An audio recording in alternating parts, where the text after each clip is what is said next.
در قصه دیگه‌ای که ما در امارت اسلامی افغانستان داریم، عدم حضور و یا حضور کمرنگ شیعیان افغانستان در امارت از مردمان این سرزمین را تشکیل می‌دهد، در کابینه حضور ندارد، در سطح رهبری و تصمیم گیری حضور ندارد، در میان شورای علمای ولایات و شورای سراسری کشور حضور ندارد، در محکمه حضور ندارد، در نهادهای دیپلماتیک حضور ندارد. این از نواقصی است که ما در امارت اسلامی افغانستان داریم و پیگیر هستیم که به این مسائل امارت اسلامی رسیدگی نماید.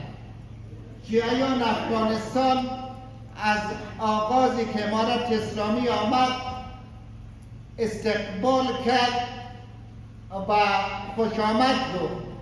بیشترین مراسم‌های حمایت از امارت اسلامی افغانستان در مناطق شیعه نشین، در کابل در مناطق شیعه نشین و در ولایات مرتبط با شیعه نشین اجرا شده است.